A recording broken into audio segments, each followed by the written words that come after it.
Yes, sir. What's going on, YouTube? It's your boy Twan, and I'm back with another video. So in this video, I'm gonna show y'all how to make some samples like Coop The Truth and Nami, that type of like King's Way type of library samples. I'm gonna show you how you can also achieve that kind of vintage sound, so let's get straight to it. Before we get started, make sure you follow me on IG. Link will be down in the description. Let's go. So I first started with this analog lab. No, matter of fact, I actually started with this arcade right here. I started with this like, it was like a guitar phrase from this arcade new chapter library. And if I take off the effects right here, boom, I played this note right here, the C4, and it sounds like this.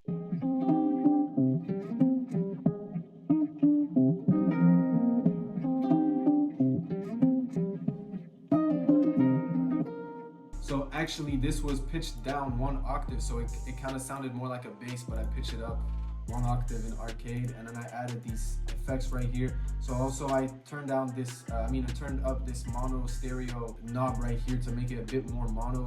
If you notice, a lot of the Nami and like Coop The Truth style samples, they have a lot of guitars in mono, and a lot of the vocals also are in mono. So yeah, just to kind of emulate that sound is why I did that. I added an EQ to cut the lows out. I added a reverb from FabFilter. I actually accidentally pressed on this plugin because I never use it. I turned down the mix knob right here so it isn't as reverb. I used this primal tap with the default preset. The mix is really very low. It's like 9%, so it's not doing too much. And then I have this reels just to, you know, have the tape emulation going on. So yeah, that's pretty much it. Oh, I added this waves compressor doing like -1 dB compression. It's really not doing too much. Panned it a bit to the left, but this is what it sounds like now.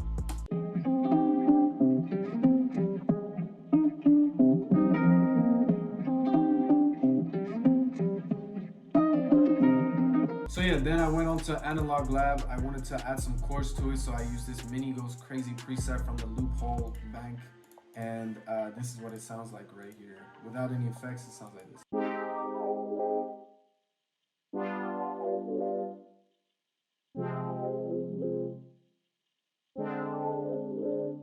So with the effects, what I did, I added this Valhalla room, turned down the mix a little bit. I used a Goodhurst Wolf compressor with the Sad Worthy preset. I turned down the mix knob down to like 76%. Also turned the compression and lo-fi knobs a little bit. So yeah, just the compressor, you know, to kind of like glue it a bit more together and kind of compress it also. I added this effect rack with a buttery chorus preset. Turned the mix knob to right under like 50%. Yeah, just to add, you know, a bit of like a chorus type of modulation effect.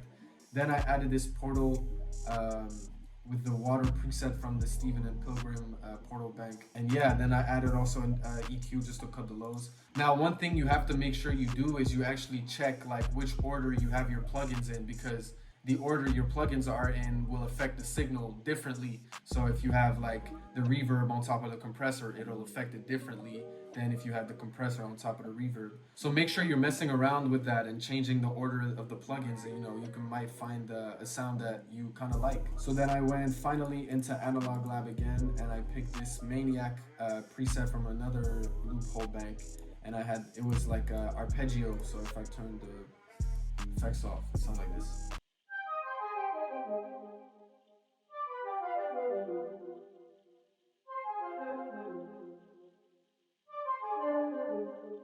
So yeah, nothing too crazy, just kind of like, you know, just very kind of ambient and kind of, you know, in the background. I added a halftime, then I added a reverb intensity with the infinity preset. The size is pretty small, it's like right under 40. And the dry and wet knob is also pretty small, around like 35. So yeah, just a reverb, you know, and then an effect rack with this smoke and mirrors preset. This is kind of like a reverb delay type of filtering type of sound. Then I have an EQ just cutting the lows.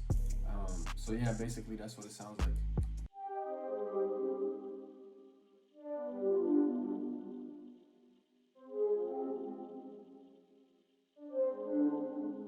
So yeah, again, an example where the order the plugins are in might affect the signal differently is like the halftime is before the EQ, because if I have the EQ before the halftime, it's actually going to EQ the low end of the raw signal, and then apply the halftime. So it's actually gonna apply some more low end because the halftime divides the time and like puts it 1 octave below. So if I have the halftime before the EQ, then I make sure to cut the low frequencies that the halftime is, putting. So yeah, make sure you're doing that. So that's all. And then I have this, these like little samples and stuff like that. So I have this, percussion loop right here, which sounds like this.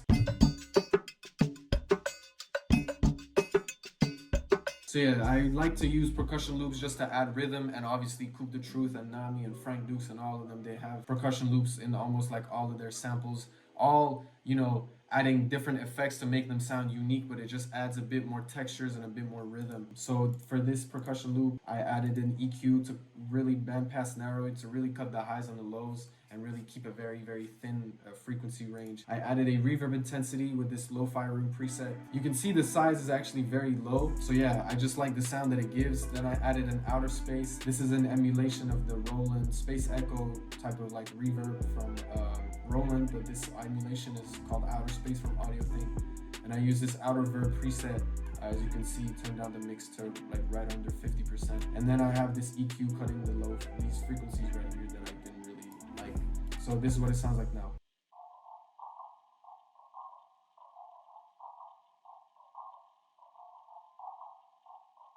So yeah, it just helps to kind of add some textures. Then I added some accents and like vocal chops that I found from the Max Shooter one-shot kit, I'm pretty sure. And I found this vocal chop right here, which sounds like this.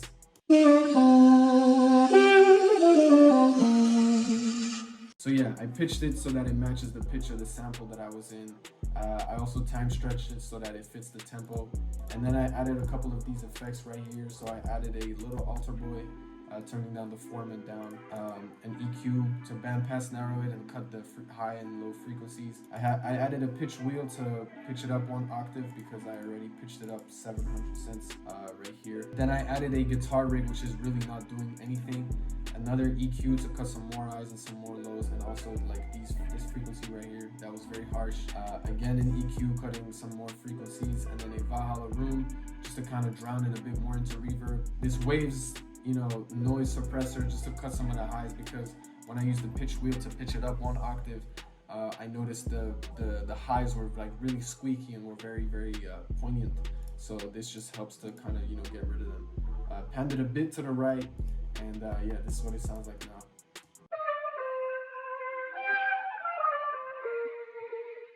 So yeah, it sounds a little better. Then I have this texture right here. I'm not sure if you guys will be able to hear it because I pitched it down 1 octave and turned the volume down by a lot, but it sounds like this.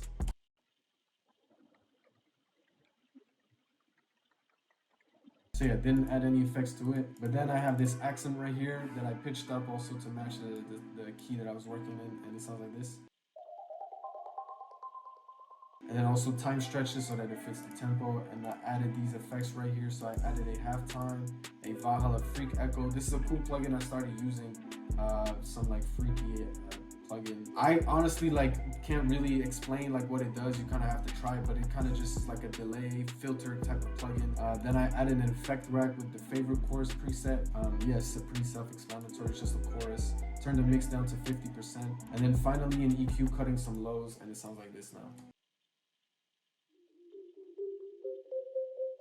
So yeah, it's not doing too much. And then I bounced the whole sample out. This was the whole sample. Let's see, we only have this right here. Oh, I just added some drums just to kind of feel the sample a little more. But then I routed it to mixer track 9. Let's see what it's doing. So mixer track 9, I added a Reels. This is kind of like the equivalent to like a master channel or whatever you want to call it. So I added this Reels tape emulation plugin with the Good Tape preset. Good Tape preset is like a preset that I made. Let me know if you guys would want some like preset kits from certain plugins. That's something I'm down to do. I added a spin from Clef Grand with the default preset. I turned the mix down to like 15%. A Waves Twink Child compressor, really not doing too much. I could really take this away and it sound the same. But then I had an EQ cutting like these frequency right here. I think this is from the vocal, which I actually, I just wanted to kind of get rid of. And I cut some of the lows, and this is what the final sample sounds like.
So yeah guys, that's pretty much it for this video. I hope you guys enjoyed it and hope you guys could learn one or two things from it. If you did, make sure to leave a like, comment, and subscribe. Again, run up my social media, which will be in the description down below. And yeah, that's it for me today. Any type of like video suggestions, make sure you leave them in the comment down below, and I'll see you guys in the next video. Peace out.